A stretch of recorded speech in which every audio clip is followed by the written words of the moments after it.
I'm going to continue debunking this claim until people stop making it. Folks will still say that the Second Amendment should only apply to muskets because that's somehow all the Founding Fathers could have possibly imagined at the time of the ratification, which is really stupid because at the time of the ratification of the Second Amendment, there existed firearms such as the Puckle gun, patented in 1718, the world's first Gatling gun.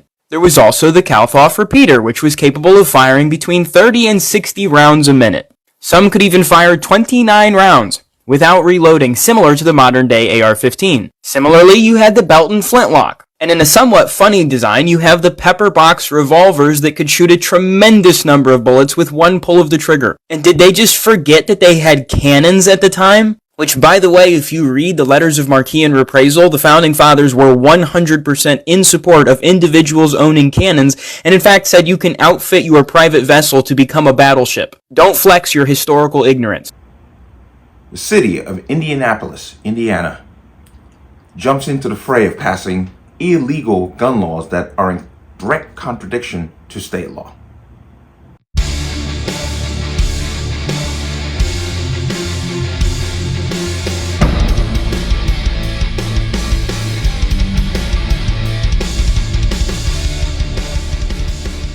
Welcome to another installment of the Connecticut Gun Bench. Today's video is brought to you by P.A.N. Firearms, LLC. P.A.N. Firearms, your NRA certification and multifaceted gun training. You can reach us at 203-300-6343 or use our website at www.panfirearmsllc.com. As always, there'll be a link in the description box below. And if you like my channel, like my content and what I do here, you can support me with the link in the description box. Everything is appreciated. Once again, I've got some new people coming on board. I appreciate you immensely. But let's talk about this. Now, as we have seen this is not a new concept. We've seen other cities do this. And even counties pass laws, gun laws, that are in contradiction to state law. Colorado, if you remember, almost a year and a half ago, I did one on Colorado, where the Colorado legislature allowed municipalities to make their own gun laws. And of course, now you've got a mishmash of gun laws across the state. But Indianapolis has jumped in to pass a slew of gun control laws that are in contradiction to state law. And it's obviously not going to stand, but I'm going to come into here, and here it is. City of Indianapolis passes a slate of new illegal gun control laws.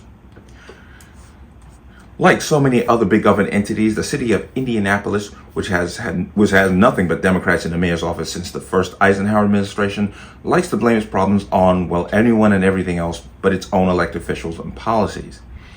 Looking to do something about the increasing crime that's affected most blue cities since the pandemic and the George Floyd Summer of Love, Mayor Joe Hogsett is now blaming guns.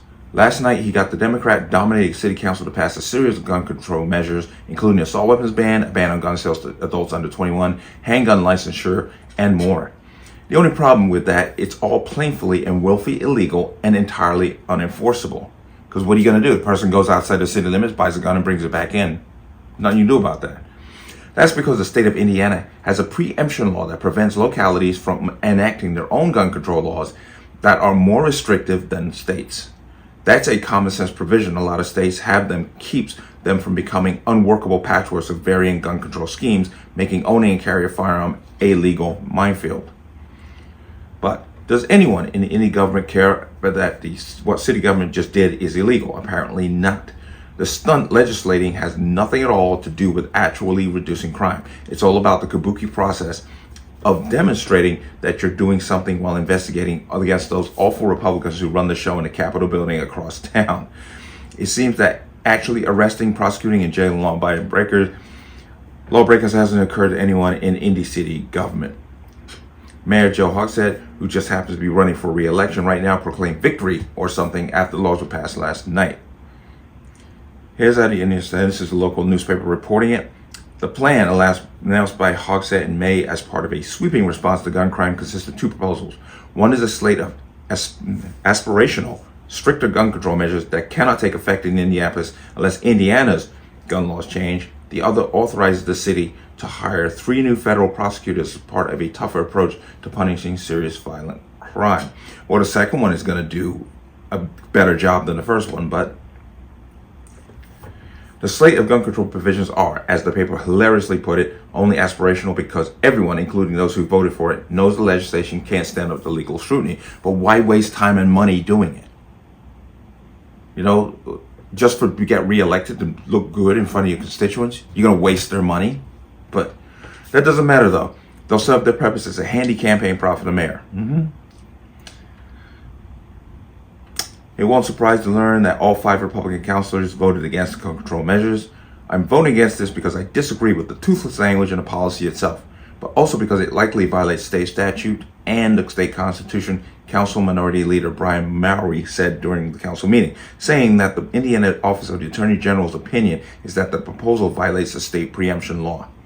Numerous Democrat councilors made an impassioned plea for the state to pass stricter gun regulation and spoke in support of what many call common sense. Here's that buzzword. Here are the buzzwords. Common sense gun laws in the proposal. Once again, more of the same political wonderingism by more of the same suspects, and so it goes. Let's come out of that. So, at its bottom line, this is just gaslighting for his re-election, because nothing he proposes is going to solve gun crime. But they do it anyway. And once again, they're spending money for nothing, just so they can get reelected to keep power. That's just damn disturbing all by itself. But it won't stand up to legal scrutiny. But the fact that they even had the cojones to come out and even do this tells you a lot, because a lot of cities across the country are making gun laws that are in defiance of state law. But waste of money, waste of time, once again, just for political grandstanding, and it's not about saving lives. Now, they want to put on more federal prosecutors. That's fine. You want to put on more prosecutors, but are you actually going to let them enforce the law and actually lock up criminals? Because if you're not going to let them do that, then that's just another waste of time too.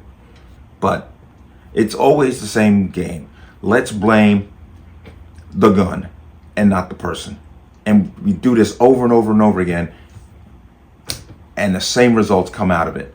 It's just freaking ridiculous. But this is what the people voted for. This is what they want. But let me know what you think. As always, you can leave your comments in the comment section below. And as always, any statements of violence or statements that lead to violence will be removed. Please like, share, comment, subscribe. Don't forget to hit that notification bell so you're notified the next time a video goes live. I will see you on the next one. Peace.